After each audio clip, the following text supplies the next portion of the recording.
ಒಟ್ನಲ್ಲಿ ರಾಮಲಿಂಗಾರೆಡ್ಡಿ ಅವರ ರಾಜೀನಾಮೆಯನ್ನ ವಾಪಸ್ ಪಡೆಯೋದ್ರ ಮೂಲಕ ಆ ಒಂದು ಹರ್ಡಲ್ನ ಈಗ ಡಿ ಕೆ ಶಿವಕುಮಾರ್ ಅವರು ದಾಟಿದ್ದಾರೆ ಅನ್ನುವಂಥದ್ದನ್ನ ಇಟ್ಕೊಂಡ್ರು ಕೂಡ ಇನ್ನೂ ಸಾಕಷ್ಟು ಹರ್ಡಲ್ಗಳು ಡಿ ಕೆ ಶಿವಕುಮಾರ್ ಅವರ ಮುಂದೆ ಇದೆ. ಅದರಲ್ಲಿ ಪ್ರಮುಖವಾಗಿ ಅಂತ ಹೇಳಿದ್ರೆ ಇನ್ನೂ ತಮ್ಮ ಕ್ಯಾಬಿನೆಟ್ಗೆ ಯಾರೆಲ್ಲರನ್ನ ಸೇರಿಸ್ಕೊಳ್ತಾರೆ ಅಂತ ಹೇಳಿ ಈಗ 13 ಜನರನ್ನ ಆಲ್ರೆಡಿ ಸೇರಿಸ್ಕೊಂಡಿದ್ರೆ ಇನ್ನೂ ಕೂಡ ಕ್ಯಾಬಿನೆಟ್ ಎಕ್ಸ್ಪೆನ್ಷನ್ ಆಗಬೇಕು. ಅದರಲ್ಲಿ ಯಾರೆಲ್ಲರಿಗೆ ಸ್ಥಾನ ಕೊಡಬೇಕು ಅಂತ ಹೇಳಿ, ಯಾಕಂದ್ರೆ ಸಚಿವಾಕಾಂಕ್ಷಿಗಳ ಪಟ್ಟಿ ಸಾಕಷ್ಟು ದೊಡ್ಡದಿದೆ. ಒಂದ್ ಕಡೆಯಿಂದ ಜಮೀರ್ ಅಹ್ಮದ್ಗೆ ಸಚಿವ ಸ್ಥಾನ ಸಿಗಲೇಬೇಕು ಅಂತ ಹೇಳಿ ಪ್ರತಿಭಟನೆಗಳಾಗ್ತಾ ಇವೆ.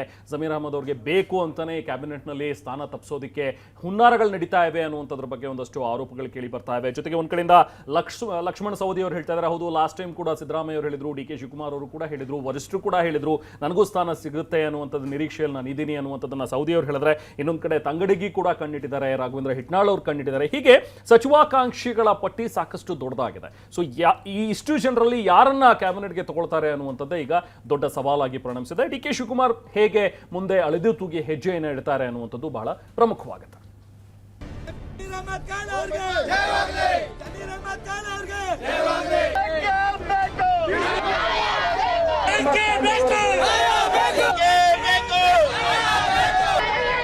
ಅದು ಷಡ್ಯಂತ್ರ. ಆ ಷಡ್ಯಂತ್ರದಲ್ಲಿ ಎಲ್ಲರೂ ಕೂಡ ಇದ್ದಾರೆ. ಅದನ್ನ ಮಂತ್ರಿಗಿರಿಯನ್ನ ಇವರಿಗೆ ತಪ್ಪಿಸಬೇಕು. 36 ಸೀಟ್ ಗೆಲ್ಸ್ಕೊ ಬಂದಿರೋದು ಜಮೀರ್ ಅಹ್ಮದ್ ಖಾನ್. ತಾಳ್ಮೆ, ಪಕ್ಷದ ನಿಷ್ಠೆ, ನನಗಿಂತ ಪಕ್ಷ ಮುಖ್ಯ. ಇನ್ನು 18 ಸೀಟ್ ಇನ್ನು ಖಾಲಿದಾವೆ. ಒಂದು ಭರವಸೆಯನ್ನು ಕೊಟ್ಟಿದ್ದಾರೆ, ನೋಡೋಣ. ಜಮೀರ್ ಅಹ್ಮದ್ಗೆ ಡಿಸಿಎಂ ಕೊಳ್ಳೇಬೇಕು. ಘಟಾನುಘಟಿಗಳಿಗೆ ಮಿನಿಸ್ಟರ್ ಗಿರಿ ಮಿಸ್, ಬೆಂಬಲಿಗರು ಆಕ್ರೋಶ. ಡಿಕೆ ಸಂಪುಟದಲ್ಲಿ ಮೊದಲ ಪಟ್ಟಿಯಲ್ಲಿ ಪವರ್ಫುಲ್ ಲೀಡರ್ಸ್ಗೆ ಸಚಿವ ಸ್ಥಾನ ಸಿಕ್ಕಿಲ್ಲದಿರೋದು ತೀವ್ರ ಆಕ್ರೋಶಕ್ಕೆ ಕಾರಣ ಆಗಿದೆ. ಆದರೆ ಇದೇ ಹೊತ್ತಿನಲ್ಲಿ ಜಮೀರ್ಗೆ ಸಚಿವ ಸ್ಥಾನ ಮಿಸ್ ಆಗಿರೋದು ಭಾರಿ ವಿರೋಧಕ್ಕೆ ಕಾರಣ ಆಗಿದೆ. ರಾಜ್ಯಾದ್ಯಂತ ಬೆಂಬಲಿಗರು, ಕಾರ್ಯಕರ್ತರು ಬೀದಿಗಿಳಿದು ಹೋರಾಟ ಮಾಡ್ತಿದ್ದಾರೆ.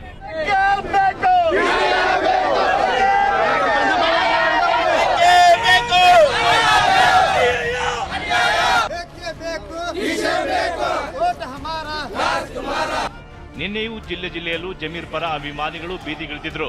ಇಂದು ಕೂಡ ಚಿತ್ರದುರ್ಗ, ರಾಯಚೂರು, ಬೆಂಗಳೂರು, ರಾಮನಗರ, ಬಾಗಲಕೋಟೆಯಲ್ಲಿ ಬೃಹತ್ ಪ್ರತಿಭಟನೆ ಮಾಡಲಾಗಿದೆ. ಮುಸ್ಲಿಂ ಪ್ರಭಾವಿ ನಾಯಕನಿಗೆ ಸಚಿವ ಸ್ಥಾನ ನೀಡಲೇಬೇಕು, ಡಿಸಿಎಂ ಸ್ಥಾನ ಕೊಡಬೇಕು ಅಂತ ಪೋಸ್ಟರ್ ಹಿಡಿದು ಕಾರ್ಯಕರ್ತರು ಘೋಷಣೆ ಕೂಗಿದರು.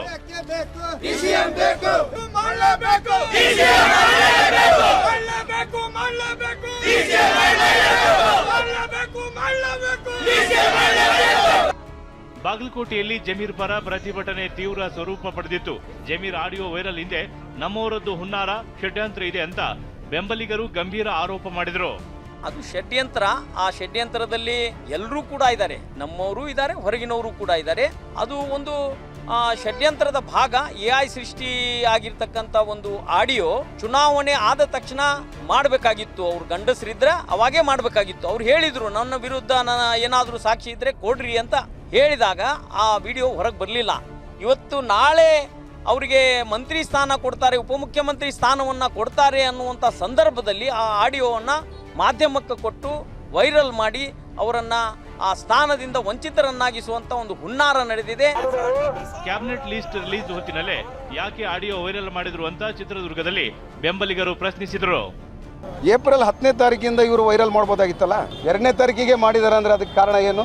ಅದನ್ನು ಮಂತ್ರಿಗಿರಿಯನ್ನ ಇವರಿಗೆ ತಪ್ಪಿಸಬೇಕು, ಅವರಿಗೆ ಪರ್ಸನಲ್ ತೊಂದರೆ ಕೊಡಬೇಕು ಎಂಬ ಒಂದೇ ಕಾರಣದಿಂದ ಇವರು 2ನೇ ತಾರೀಕು ಅದನ್ನ ವೈರಲ್ ಮಾಡಿದ್ದಾರೆ. ಅದು 3ನೇ ತಾರೀಕಿಗೆ ನಾವು ಲಿಸ್ಟ್ ಅಲ್ಲಿ ನೋಡಿದ್ರೆ ಅವ್ರದ್ದಿಲ್ಲ. ಕಾರಣ ನಾವು ಹೈಕಮಾಂಡಿಗೆ ನಮ್ಮ ಮುಖಂಡರೆಲ್ಲ ಕೇಳಿದರೆ ಸ್ವಲ್ಪ ಆಡಿಯೋ ಡ್ಯಾಮೇಜ್ ಆಗಿದೆ ಅಂತ ಅವರು ಹೇಳಿದ್ದಾರೆ. ರಾಮನಗರದಲ್ಲಿ ಮುಸ್ಲಿಂ ಮುಖಂಡರು, ಕನ್ನಡ ಪರ, ದಲಿತ ಸಂಘಟನೆಗಳಿಂದ ಪ್ರತಿಭಟನೆ ನಡೆಯಿತು. 134 ಸೀಟ್ ಗೆಲ್ಲೋಕೆ ಜಮೀರ್ ಕೂಡ ಕಾರಣ ಅಂತ ಬೆಂಬಲಿಗರು ಜೈಕಾರ ಕೂಗಿದ್ರು. ಜಮೀರ್ ಅಹ್ಮದ್ ಖಾನ್ ಸರ್ವ ಜನಾಂಗದ ನಾಯಕ ಇರೋದ್ರಿಂದ 36 ಸೀಟ್ ಈ ಸರ್ಕಾರ ಬರಬೇಕು ಅಂದ್ರೆ 36 ಸೀಟ್ ಗೆಲ್ಸ್ಕೊ ಬಂದಿರೋದು ಜಮೀರ್ ಅಹ್ಮದ್ ಖಾನ್. ಜಮೀರ್ 85 ಲಕ್ಷ ಮುಸ್ಲಿಂ ಸಮುದಾಯವನ್ನ ಪ್ರತಿನಿಧಿಸುತ್ತಿದ್ದಾರೆ. ಕ್ಯಾಬಿನೆಟ್ನಲ್ಲಿ ಅವಕಾಶ ಸಿಗದಿದ್ರೆ ಮುಂದೆ ಕಾಂಗ್ರೆಸ್ಗೆ ಪಾಠ ಕಲಿಸುವುದಾಗಿ ಬೆಂಬಲಿಗರು ಎಚ್ಚರಿಸುತ್ತಿದ್ದಾರೆ. ಆದರೆ ಸಚಿವ UT ಖಾದರ್ ಜಮೀರ್ ಅಹ್ಮದ್ಗೆ ಪರೋಕ್ಷವಾಗಿ ತಾಳ್ಮೆ, ನಿಷ್ಠೆ, ಪ್ರಾಮಾಣಿಕತೆ, ಬದ್ಧತೆ ಅಂತೆಲ್ಲ ಪಾಠ ಮಾಡಿದ್ದಾರೆ. ತಾಳ್ಮೆ, ಪಕ್ಷದ ನಿಷ್ಠೆ, ಪ್ರಾಮಾಣಿಕತೆ, ಬದ್ಧತೆ ಇದು 4 ಇದ್ರೆ ಕಾಂಗ್ರೆಸ್ ಸರ್ವನು ಕೂಡ ಒಂದಲ್ಲೊಂದು ದಿವಸ ಅದು ಗುರುತಿಸಿಕೊಂಡು ಅವ್ರಿಗೆ ಬೇಕಾಗುವ ಅವಕಾಶ ಖಂಡಿತವಾಗಿ ಕೊಡ್ತಾರೆ. ನನಗಿಂತ ಪಕ್ಷ ಮುಖ್ಯ. ಇನ್ನು ನಿನ್ನೆ ರಾತ್ರಿ ಸಿಎಂ ಡಿಕೆಯನ್ನ ಭೇಟಿಯಾದ ಸಚಿವ ಸತೀಶ್ ಜಾರಕಿಹೊಳಿ ಮುನಿಯಪ್ಪ ಅಸಮಾಧಾನದ ಬಗ್ಗೆ ಚರ್ಚೆ ಮಾಡಿದ್ದಾರೆ. ಆಹಾರ ಖಾತೆ ಜೊತೆಗೆ ಹೆಚ್ಚುವರಿಯಾಗಿ ಸಣ್ಣ ನೀರಾವರಿ ಖಾತೆ ನೀಡಿ ಅಂತ ಸತೀಶ್ ಜಾರಕಿಹೊಳಿ ಪ್ರಸ್ತಾಪಿಸಿದ್ದಾರೆ. ಕೊಪ್ಪಳದ ಕನಕಗಿರಿ ಶಾಸಕ ಶಿವರಾಜ್ ತಂಗಡಗಿಗೆ ಸಚಿವ ಸ್ಥಾನ ಕೊಡಬೇಕು ಅಂತ ಬೋವಿ ಸಮುದಾಯದ ಮುಖಂಡರು ಒತ್ತಾಯಿಸಿದ್ದಾರೆ. ಅದೇ ಜಿಲ್ಲೆಯ ಶಾಸಕ ರಾಘವೇಂದ್ರ ಇಟ್ನಾಳ್ ಪರ ಬೆಂಬಲಿಗರು ಸೋಮವಾರ ಬೃಹತ್ ಪ್ರತಿಭಟನೆ ನಡೆಸಲು ಇವತ್ತು ಸಭೆ ಸೇರಿ ನಿರ್ಧರಿಸಿದ್ದಾರೆ. ಅತರುಣ ಶಾಸಕ ಜೆಎಸ್ ಪಾಟೀಲ್ಗೆ ಮಂತ್ರಿ ಭಾಗ್ಯ ಕರುಣಿಸುವಂತೆ ಬೆಂಬಲಿಗರು ನರಗಲ್ ಪಟ್ಟಣದಲ್ಲಿ ಹುಲ್ಲು ಸೇವೆ ಮಾಡಿದರು. ಸಚಿವರಾದ್ರೆ 101 ತೆಂಗಿನಕಾಯಿ ಒಡೆಯುವುದಾಗಿ ಹರಕೆ ಕಟ್ಕೊಂಡ್ರು. ಮತ್ತೊಂದೆಡೆ ಅಖಿಲ ಭಾರತ ವೀರಶೈವ ಲಿಂಗಾಯತ ಮಹಾಸಭಾ ಪಾಟೀಲ್ರಿಗೆ ಸಚಿವ ಸ್ಥಾನ ನೀಡಲು ಒತ್ತಾಯಿಸಿದೆ. ಈ ಮಧ್ಯೆ ಅವಕಾಶ ಸಿಗದವರು ತಮಗೆ ಸಚಿವ ಸ್ಥಾನ ಸಿಕ್ಕೇ ಸಿಗುವ ವಿಶ್ವಾಸದಲ್ಲಿದ್ದಾರೆ. ಹಿಂದಿನ ಮುಖ್ಯಮಂತ್ರಿಗಳಾಗಲಿ ಇವತ್ತಿನ ಮುಖ್ಯಮಂತ್ರಿಗಳಾಗಲಿ ಒಂದು ಭರವಸೆಯನ್ನು ಕೊಟ್ಟಿದ್ದಾರೆ. ಮುಂದಿನ ಸಚಿವ ಸಂಪುಟದಲ್ಲಿ ತಗೊಳ್ತೀವಿ ಅಂತಕ್ಕಂಥ ಮಾತನ್ನ ಹೇಳಿದ್ದಾರೆ. ಮೇಲ್ಗಡೆ ಇರ್ತಕ್ಕಂಥ ವರಿಷ್ಠರು ಕೂಡ ಹೇಳಿದ್ದಾರೆ. ನೋಡೋಣ ಕಾದು. ಮುಖ್ಯಮಂತ್ರಿಗಳಾದಂಥ ಹಿಂದಿನ ಮುಖ್ಯಮಂತ್ರಿ ಸಿದ್ದರಾಮಯ್ಯ ಅವರು ಹೇಳಿದರು ಮತ್ತು ಡಿ.ಕೆ. ಶಿವಕುಮಾರ್ ಅವರು ನನಗೆ ಚಾರ್ಜ್ ಕೊಡೋ ಸಂಬಂಧ ಕೂಡ ಮಾತಾಡಿದರು. ಆ ಭರವಸೆ ನನಗಿದೆ.